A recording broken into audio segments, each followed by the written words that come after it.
here with professional golfer Alexis Phadungmartvorakul. How you doing today? I'm doing well. How are you? Good. Yeah, how did I do with your last name? Pretty Phadungmartvorakul. good. Nice. Pretty good. I was practicing before this, trying to get your last name right. I was a little intimidated, but once you break it down, your last name's not as intimidating as it seems. Yes, it's I like to say it's 18 letters, but it's easier to hear it and see it at the same time than to look at it and be overwhelmed. Yeah, so I know you said people usually call you Alexis P, but how do people usually pronounce your last name? Or they usually just call you Alexis P. Not a lot of people try to attempt it without hearing it first. But usually like it's pretty close once I tell them like how to pronounce it. I usually tell them first that it's phonetic and then have them look at it with me and then go through each syllable, and then people usually do pretty well. Nice. Yeah, and do you have any interesting stories like at tournaments with starters, trying to pronounce your last name, or no interesting stories there? Oh boy. Well, if they seem nervous or don't want to try, I'll just tell them to call me Alexis P because that's what's on my bag. Okay. It's it's too if they were to put my whole last name, it would be way too small. Sometimes it's like pa or fa, and then random letters after that, like a jumble of letters, or they pause in the middle of it. Um, One time I actually just got like, on the first tee, Alexis with like no last name to follow. But it's not just me though. Like in college, there was a tournament where every single one of my teammates' last names were pronounced wrong. Okay. And there weren't all like difficult names. So mine obviously had no chance. But yeah, there were added letters and syllables in the most random places. But all jokes aside, like I know it's difficult and nerve-wracking to learn and say 100 names and hometowns correctly, and I really do appreciate every announcer who volunteered their time to do so, and especially the ones who took their time and gave their effort to make sure they got our names right. Yeah, sure. Yeah, so you're a rookie this season on the Epson Tour, so tell me about how did your season go for you? I think, well, it was very up and down, but that's just a Mhm. reflection of life, right? Yeah. Throughout the whole year, you're going to have some ups and downs, but I thought that I was as well prepared as I could have been. I talked to different players and coaches who had experiences um, on tour, but I don't think you really know what you're getting yourself into until you're actually living the life and experiencing it. But I enjoyed it for the most part. Obviously, there are times when it just sucks and nothing's going your way. You're on the road for weeks on end. You're not playing so well. You feel lonely. You're missing home. Um, I think you just have to remind yourself of your dreams and goals to get through it. Yeah, you finished tied for fourth in Oregon in August this season. So what did that fourth place finish mean to you?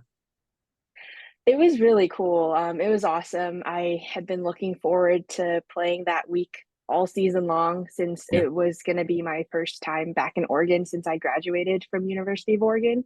Mhm. Um, it wasn't. It was in Pendleton, and University of Oregon was in Eugene, and it's 5 hours away, but it still felt like coming home in a sense. Um, I think I was excited to just be in Oregon. I had an amazing host family. I had Tillamook ice cream every single day that week. Just so happy to be there, and I think it reflected in how I played. Um, I would have liked to have a chance to play for the win. I definitely felt like I haven't played my best golf yet that week, but the air quality was unsafe, and the Epson Tour made the right decision to cancel that last round for the health and safety of players, caddies, staff, and volunteers. So Well, I'm sorry that, yeah, and I remember at my tournament, the one in Connecticut, they had to cancel it on Sunday, but they actually rescheduled the final round on Monday. But yeah, it's mhm. pretty, I think, Yeah, obviously you can't control the air quality, but I wish, you know, yeah, for sure. I schools mean, with had, the fires and stuff, it but wouldn't have been good the next day anyways, and yeah, it was just unfortunate. Yeah, it's unfortunate, but as you said, you would have liked to compete for, um, the win, but fourth place is still not bad. for sure. So yeah, what was it like to compete in your first Epson Tour tournament in March as a professional? It honestly feels like a lifetime ago. Um, I was definitely super nervous, but it helped to remind myself that it's just another golf tournament. Mhm. Um, Probably one of the biggest ones, like milestone wise and stuff in my life, but it really helped to see familiar faces, for sure. Nice. So I see, yeah, you got on the Epson Tour by advancing to stage two of Q School in 2022. So yeah, how Hmm. was your experience playing Q School in 2022? And what did it mean to advance to stage two and get Epson Tour status? Yeah, for sure. Stage one is brutal. Yeah. No one wants to be in Palm Springs in the middle of August. Mhm. It's 110 every day, and it's just you got to drink at least a gallon of water. It's brutal, but it felt like a relief to get through for sure. And I know that I was gonna have some Epson Tour status because life as a pro golfer is so uncertain. And it was a huge relief to know that I have tournaments to play in. A job essentially is what that meant. Yeah, so you're from Bakersfield, California. Tell me about growing up in Bakersfield, California, and how you got started playing golf, and any memories you have from playing golf in California. Yeah, for sure. So I actually started playing golf because my grandpa played golf. My neither one of my parents actually played, but he wanted them to take me to golf lessons because he didn't want to pay for my college tuition. Um, so that's how I got started. It was actually in Thailand because I grew up going back and forth between California and Thailand. Okay. Um, but I in Bakersfield, the I played all of my golf at Buena Vista Golf Course. It's a little municipal golf course, super modest. But yeah, just kind of being there every day. Uh, I had a bunch of friends, and we just go practice and play whenever we wanted. And I played in a lot of the Kern County junior golf stuff and uh, Southern California junior golf stuff, and there was plenty of competition there. But then in high school, I went to high school in Thailand, and I played in some of the junior stuff there too, but there was no high school golf or anything, so I got to experience playing in the Thai LPGA Tour. Um, so mostly playing with pros, uh, and some other kids my age that were serious and competitive. But it was really really cool to, I think, play with pros at such a young age, and I think it helped me be a better golfer. Yeah, you went to high school in Thailand, but did you grow up in Thailand or did you grow up in California? I went back and forth a lot, Okay. Do so a little bit of both. you have any family in Thailand, or what's the reason from going Yes. back and forth? Uh, so my parents are like my dad's side is still in Thailand, and so I've gotten to go back and visit them a couple times, but not very often since college. But yeah, going to school in both places, getting to play golf in both places, was definitely unique, like a unique experience. And yeah, it was a really cool way to grow up. Nice. So tell me about, some tournaments you played in, outside of college, tournaments you played in junior golf, you know. Yeah, I there weren't very many junior golfers in Kern County. Mhm. So it was cool because I was 12 years old and there wasn't that very many of us, so I got to play with high schoolers. And again, same within Thailand. I was in high school playing with pros because there wasn't a lot of junior stuff to play in, and it was just a smaller country.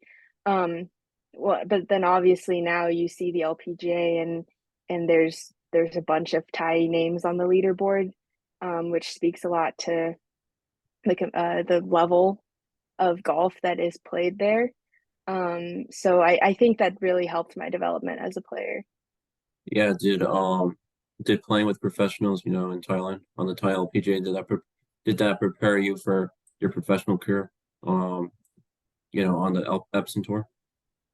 I think for sure. I don't think that it's quite the same playing as an amateur with pros as a pro playing with pros.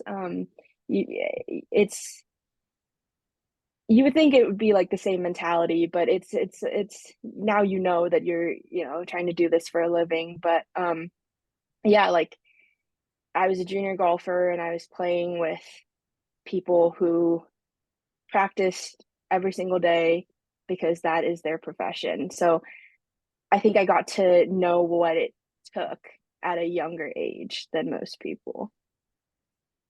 Nice. Yeah, so you played college golf for University of Oregon. What drew you to play for Oregon, and were there any other schools you were looking at, or were you pretty set on going to Oregon? Yeah, I actually it came down to two schools, Oregon and Ohio State. Okay. And I chose Oregon because like I really loved both schools. They were big on, they were big sports schools. They were big schools in general, and good academic schools. And I loved both coaches. And Oregon was just closer to California, so I went there and played there for 4 years. Nice. Well, I have to tell you, yeah, like they are a Pac-12 player, but I'm an Arizona State fan, but definitely have respect for Oregon. For Um, sure. yeah. So, can you tell me about your time at Oregon? Any highlights or, any memories you have just playing with your teammates at Oregon? Yeah, I definitely had close to 20 teammates in total Cool. at Oregon. Obviously spent 4 years there.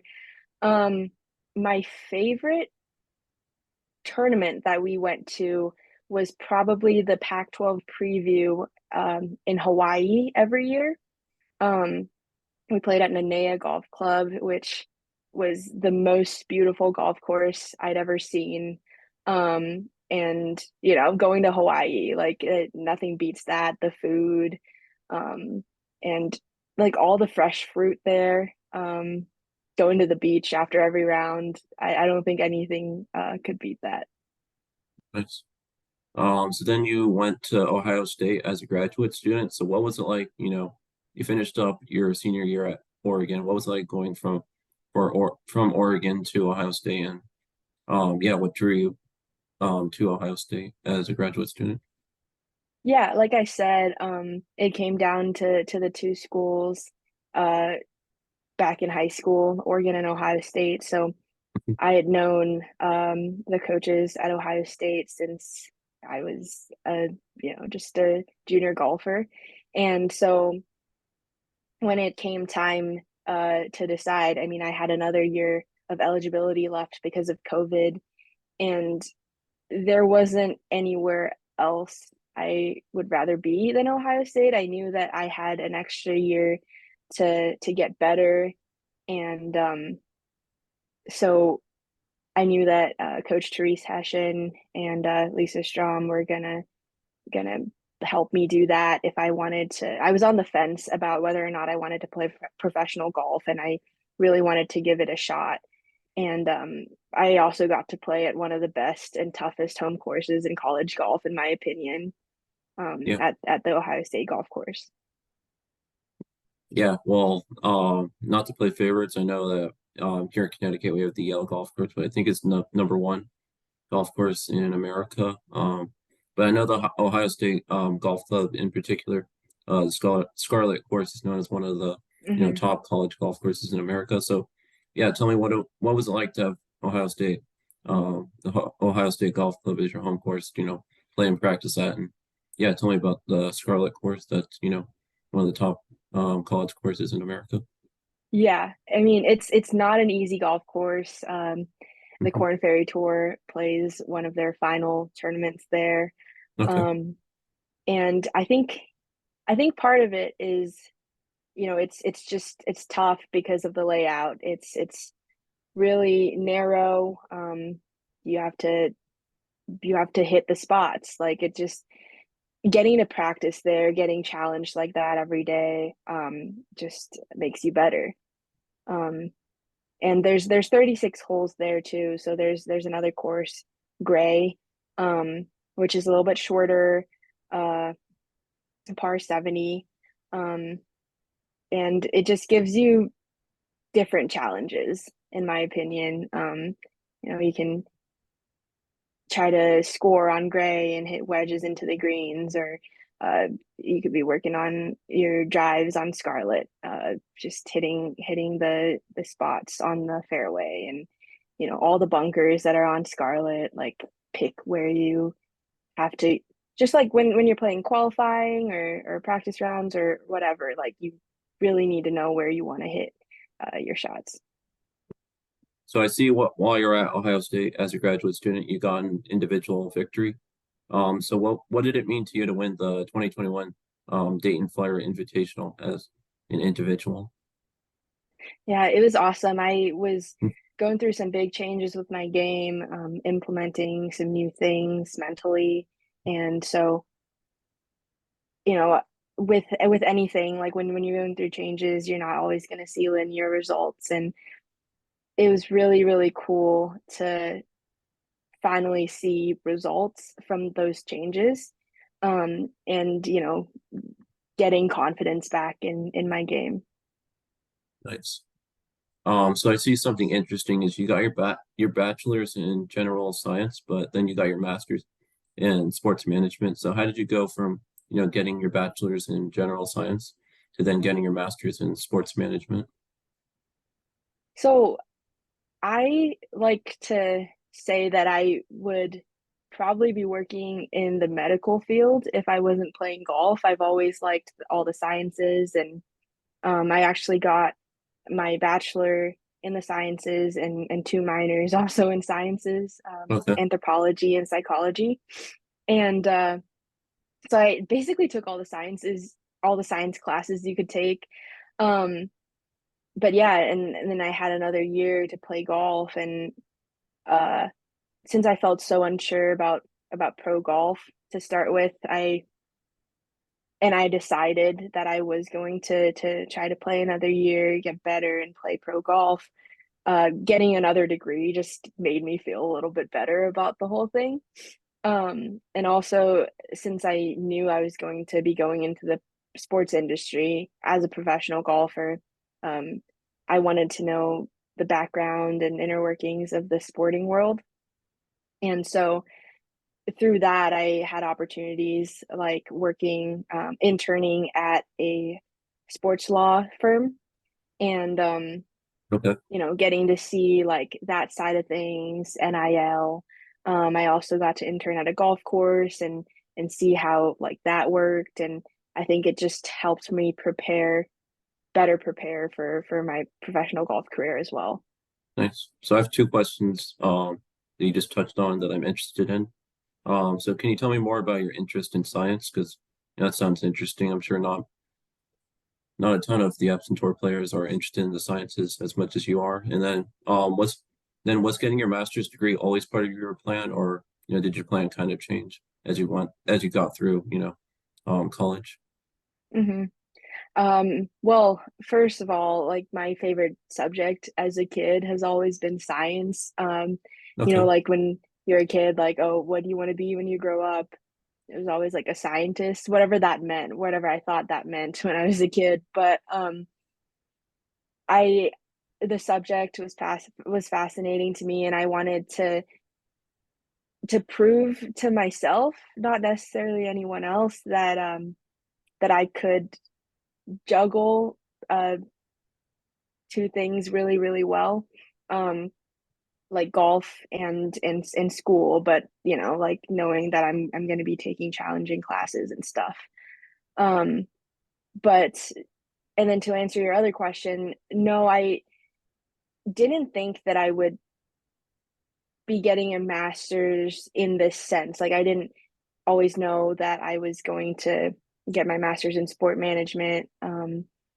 I maybe if I decided in college that I wasn't going to be playing golf professionally, then maybe I would have thought about getting my master's in something that was, that would further my sciences, um, or even like med school or uh, yeah, like my master's in psychology or something. But I think in the back of my mind, I always wanted to try to play professionally. Nice.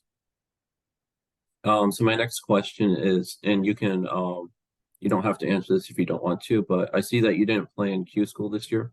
So I'm interested to know, why did you decide not to play in Q School this year? I would have gone to stage two, which was a week after the last tournament of the season. Okay. Um, I wasn't playing that well towards the Mhm. end of the season, and there were a few different factors why I decided not to go, but finances was definitely one of them.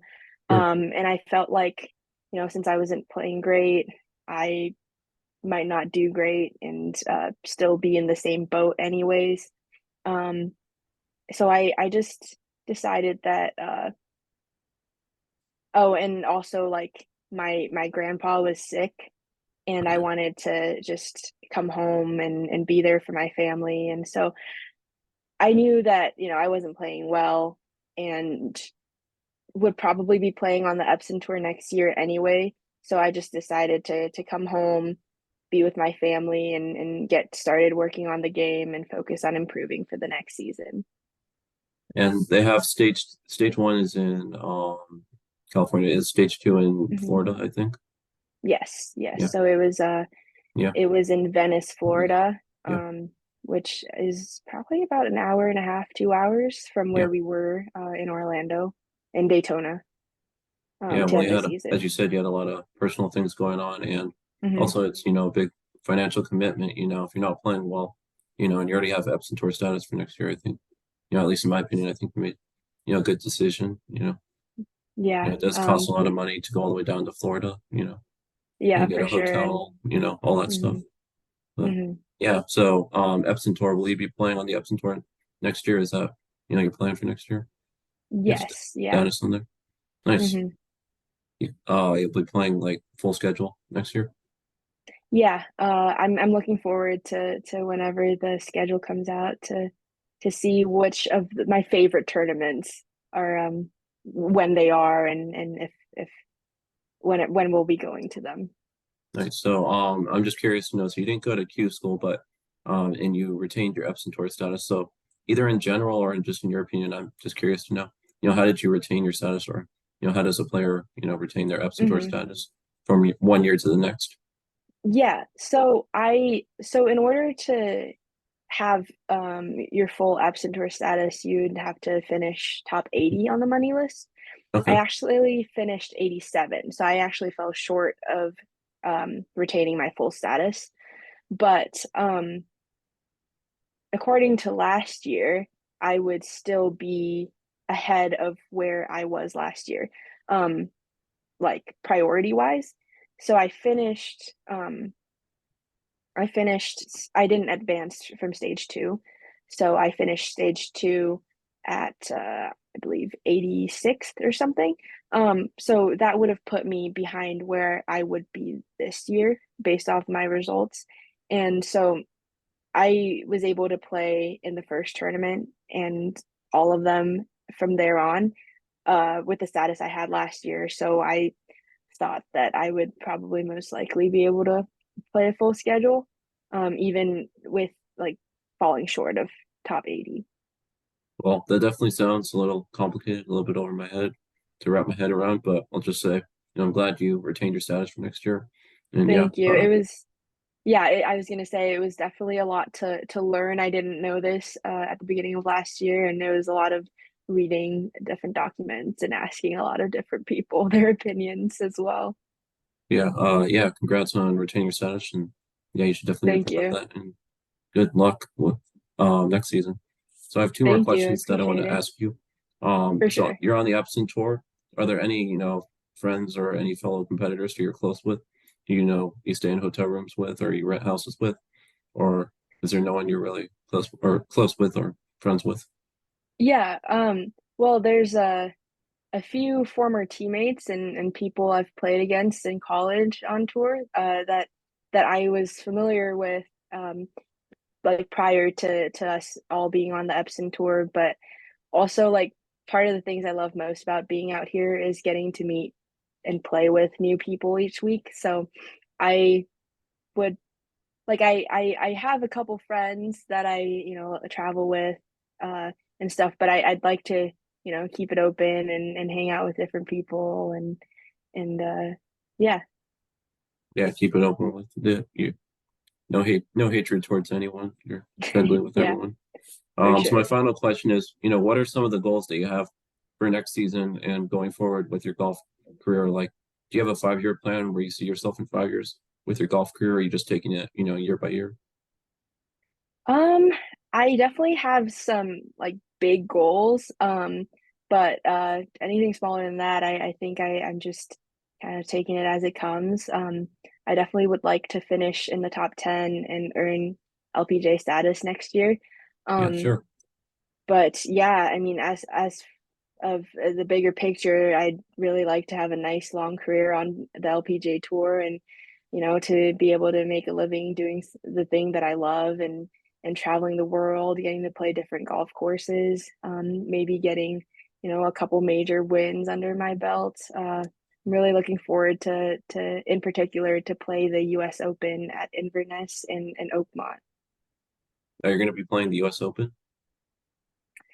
Uh, I hope so. I hope so.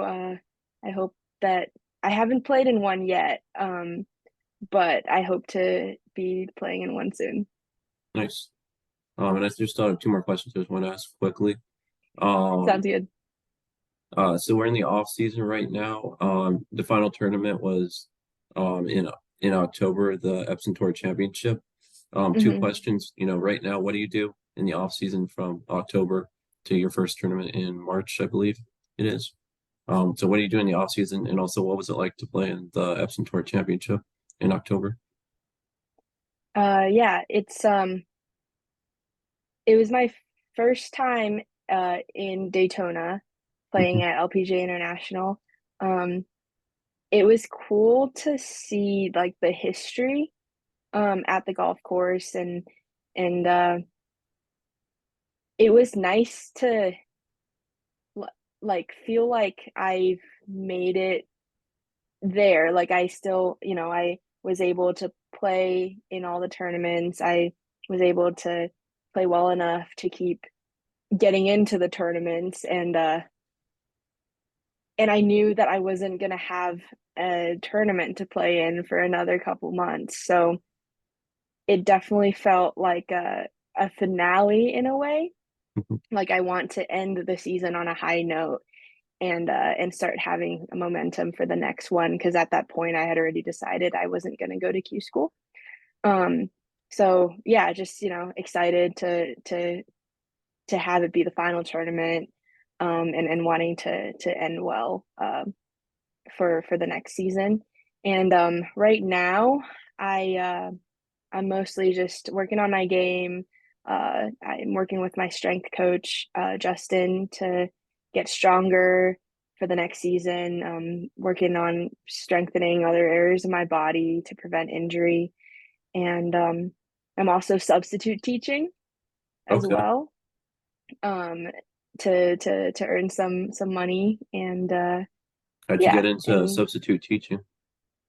well, my friend who you've interviewed, Hannah Arnold, is actually a substitute teacher in Texas, where she's from, and she gave me the idea. And one of my best friend Clay, his wife Haley, is a teacher in town, and so Hannah gave me the idea, and then I talked to Haley to see how I what I needed to do to get on board. And yeah, so Cool. it's pretty cool to to do something so different from golf.